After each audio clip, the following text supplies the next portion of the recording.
ಖಾಸಗಿ ಕಾಲೇಜಿನ ದ್ವಿತೀಯ ಪಿಯುಸಿ ವಿದ್ಯಾರ್ಥಿಯೋರ್ವ ಕಾಲೇಜಿನ ಅಧೀನದ ಹಾಸ್ಟೆಲ್ನಲ್ಲಿ ಅನುಮಾನಾಸ್ಪದ ಸಾವು ಹಿನ್ನೆಲೆಯಲ್ಲಿ ಮೃತ ವಿದ್ಯಾರ್ಥಿ ಕುಟುಂಬದವರು ಕಾಲೇಜ್ ಆಡಳಿತ ಮಂಡಳಿ ವಾರ್ಡನ್ ವಿರುದ್ಧ ಆಕ್ರೋಶ ವ್ಯಕ್ತಪಡಿಸಿದ್ದಲ್ಲದೆ ಹಾಸ್ಟೆಲ್ ಒಳಗೆ ಇದ್ದ ಕೆಲ ಪೀಠೋಪಕರಣಗಳನ್ನು ಒಡೆದು ಹಾಕಿದ ಘಟನೆ ನಡೆದಿದ್ದು ಮುನ್ನೆಚ್ಚರ ಕ್ರಮವಾಗಿ ಹೆಚ್ಚಿನ ಪೊಲೀಸರನ್ನು ನಿಯೋಜಿಸಲಾಗಿತ್ತು.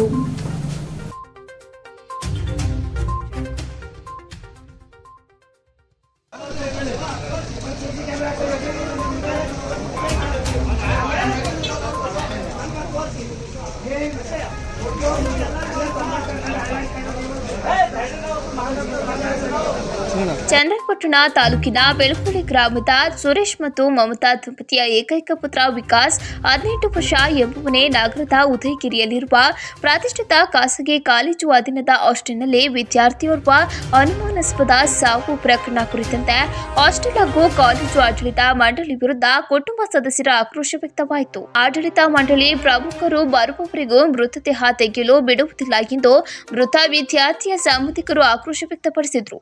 ಪುತ್ರನ ಕಳೆದುಕೊಂಡ ಹೆತ್ತವರ ಆಕ್ರಂದನ ಮುಗಿಲು ಮುಟ್ಟಿತ್ತು. ಪೊಲೀಸರ ಜೊತೆಗೆ ವಾಗ್ವಾದವನ್ನ ಸಂಬಂಧಿಕರು ನಡೆಸಿದ್ರು. ಘಟನೆ ನಡೆದು 3 ಗಂಟೆಯಾದರೂ ಇನ್ನೂ ಬಂದಿಲ್ಲ ಎಂದು ಕಿಡಿಕಾರಿದ ವೇಳೆ ಸ್ಥಳದಲ್ಲಿ ಬಿಗುವಿನ ವಾತಾವರಣ ನಿರ್ಮಾಣವಾಯಿತು. ಈ ವೇಳೆ ಪರಿಸ್ಥಿತಿ ನಿಭಾಯಿಸಲು ಪೊಲೀಸರ ಹರಸಾಹಸ ಪಟ್ಟರು. ವ್ಯಕ್ತಿಯೋರ್ವ ಆಡಳಿತ ಮಂಡಳಿ ಪರವಾಗಿ ಮಾತನಾಡಿದ ಆರೋಪದ ಹಿನ್ನೆಲೆಯಲ್ಲಿ ವ್ಯಕ್ತಿಯನ್ನ ಸುತ್ತುವರೆದು ಹಲ್ಲೆಗೆ ಯತ್ನ ಮಾಡಿದ ಮೃತ ವಿದ್ಯಾರ್ಥಿಯ ಸಂಬಂಧಿಕರು ಆತ ತಪ್ಪಿಸಿಕೊಂಡು ಪೊಲೀಸ್ ಜೀಪ್ ಹತ್ತಿದ ಕೂಡಲೇ ಎಚ್ಚೆತ್ತುಕೊಂಡು ಪೊಲೀಸರು ಕರೆದೊಯ್ದರು. ಇಷ್ಟಕ್ಕೆ ಸುಮ್ಮನಾಗದೆ ಪೊಲೀಸ್ ಜೀಪ್ ಸುತ್ತುವರೆದು ಆಕ್ರೋಶ ವ್ಯಕ್ತಪಡಿಸಿದ್ರು. ಮೃತ ವಿಕಾಸ್ ನೇಣುಬಿಗಿದ ಜಾಗದಲ್ಲಿ ಆತನ ಕಾಲು ನೆಲಕ್ಕೆ ಉರಿತು. ತುಂಬಾ ಉದ್ದವಾದ ದಾರ ನೆಲದಲ್ಲಿ ಇತ್ತು.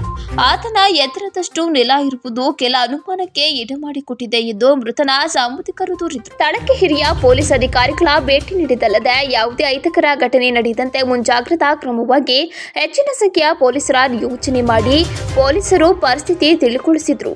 ಪೋಷಕರ ಜೊತೆ ಮಾತನಾಡಿ ಮೃತ ವಿದ್ಯಾರ್ಥಿ ವಿಕಾಸ್ ಮೃತದೇಹವನ್ನ ಆಂಬ್ಯುಲೆನ್ಸ್ ವಾಹನದ ಮೂಲಕ ನಗರದ ಹಿಂಸಾಸ್ಪತ್ರೆಗೆ ಸ್ಥಳಾಂತರ ಮಾಡಲಾಯಿತು.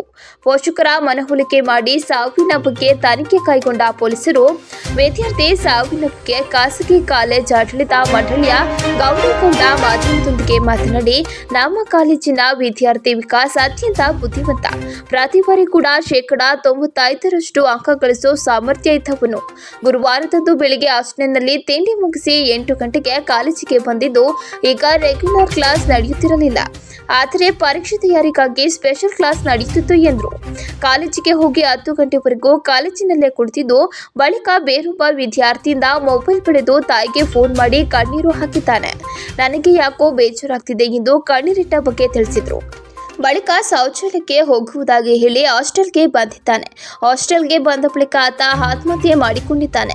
ಆತ 10-15 ನಿಮಿಷ ಆದರೂ ವಾಪಸ್ ಬರುತ್ತಿದ್ದಾಗ ಕೆಲ ವಿದ್ಯಾರ್ಥಿಗಳು ಹಾಸ್ಟೆಲ್ಗೆ ಬಂದಿದ್ದಾರೆ. ಬಂದು ನೋಡಿದಾಗ ಆತನ ಕೊಠಡಿಯಿದ್ದ ಹಾಲ್ಗೆ ಎಂಟ್ರಿ ಹಾಕೋ ದ್ವಾರ ಬಂದ್ ಆಗಿರೋದು ಗೊತ್ತಾಗಿದೆ. ಬಾಗಿಲು ತೆಗೆದು ನೋಡಿದಾಗ ವಿಕಾಸ್ ಆತ್ಮಹತ್ಯೆ ಮಾಡಿಕೊಂಡಿರೋದು ತಿಳಿಯಿತು ಎಂದು ಹೇಳಿದರು. ಆತನಿಗೆ ಬೇರೆ ಏನೇನೋ ಸಮಸ್ಯೆ ಇದ್ದ ಬಗ್ಗೆ ನಮಗೆ ಗೊತ್ತಿಲ್ಲ. ಆತ ಯಾವುದೇ ಸಮಸ್ಯೆ ಹೇಳಿಕೊಂಡಿರಲಿಲ್ಲ. ಆತ ಎಲ್ಲರೊಟ್ಟಿಗೂ ಚೆನ್ನಾಗೇ ಇದ್ದ, ಚೆನ್ನಾಗಿ ಓದಿಕೊಂಡಿದ್ದ. ಆದರೆ ದಿಢೀರ್ ಹೀಗೆ ಆಗಿರುವುದಕ್ಕೆ ಉಪನ್ಯಾಸಕರಾದ ಗೌಡಿಗೌಡ ಬೇಸರ ವ್ಯಕ್ತಪಡಿಸಿದರು.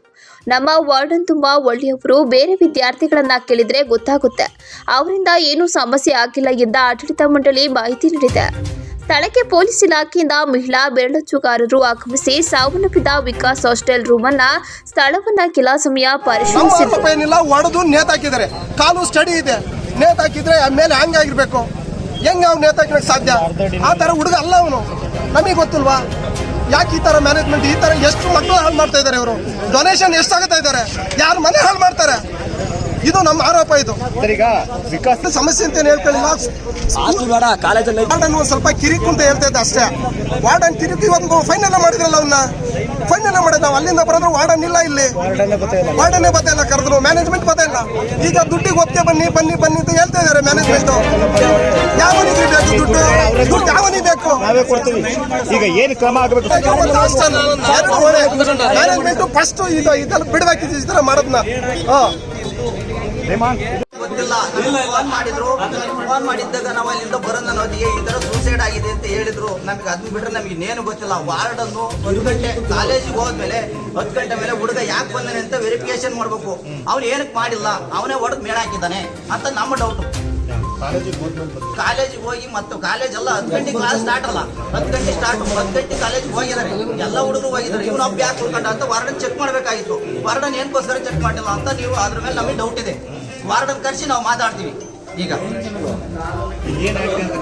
ನಮ್ಮ ಅನುಮಾನ ಅವರೇ ಹೊಡೆದು ನೆದಾಕಿದ್ದಾರೆ ಅಂತ ನಮ್ಮ ಅನುಮಾನ.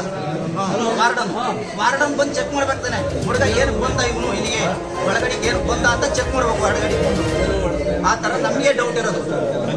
ತನಿಖೆ ಆಗಬೇಕು. ಇಲ್ಲ, ಏನು ಪ್ರಾಬ್ಲಮ್ ಇಲ್ಲ, ಏನು ಸಮಸ್ಯೆ ಆಗಿಲ್ಲ. ಬೆಳಿಗ್ಗೆ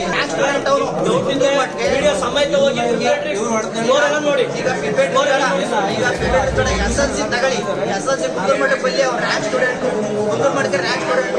ಅವ್ನು ಈ ತರ ಕಾರಣನೇ ಇಲ್ಲ. ರ್ಯಾಂಕ್ ಸ್ಟೂಡೆಂಟ್ ಈ ತರ ಬೀಳದೇ ಇಲ್ಲ. ಈ ವಾರ್ಡನ್ ಮೇಲೆ ನಮಗೆ ಡೌಟ್. ಮ್ಯಾನೇಜ್ಮೆಂಟ್ ಕರೆಸಿ ನಾವು ಮಾತಾಡ್ತೀವಿ, ಇಲ್ಲೇ ಮಾತಾಡ್ತೀವಿ ನಿಮ್ಮ ಮುಂದೆ. ಆ ಕರೆಯಲ್ಲಿ ನಮ್ಗೆ ಉತ್ತರ ಕೊಡಿ. ಇಲ್ಲ ಇಲ್ಲ, ಏನು ಹೇಳಿಲ್ಲ. ಅವ್ನು ತೊಂದರೆ ಆಗ್ತಿದೆ ಇಲ್ಲ ಇಲ್ಲ ಇಲ್ಲ ಇಲ್ಲ, ಆ ಥರ ಏನು ತೊಂದರೆ ಏನು ಹೇಳಿಲ್ಲ. ಅವ್ರ ಅಪ್ಪ ಅಮ್ಮ ಎಲ್ಲ ಎಲ್ಲರೂ ಹೇಳ್ಕೊಂಡೆ ಮಾತಾಡ್ಕೊಂಡಿದ್ರು. ಅದರಿಂದಾಗಿ ಅವ್ರು ಏನು ತೊಂದರೆ ಕೊಟ್ಟಿಲ್ಲ, ಏನು ತೊಂದರೆ ಆಗೇ ಇಲ್ಲ. ಏನು ಹಿಂಗಾಗಿದೆ ಅಂದ್ರೆ ಕಾಲೇಜಿಗೆ ಹೋಗಿದ್ದಾನೆ, ಕಾಲೇಜಿಗೆ ಹೋಗಿ ಮತ್ತೆ ವಾಪಸ್ ಇಲ್ಲಿ ಏನು ಬಂದ ಅಂತ ವಾರ್ಡನ್ ಚೆಕ್ ಮಾಡಬೇಕಾಗಿತ್ತು. ಬಂದಿರೋದು ಅಂತ ನಮಗೆ ಅವ್ರು ಹೇಳಿರೋದು, ವಾರ್ಡನ್ ಹೇಳಿದ್ರಂತ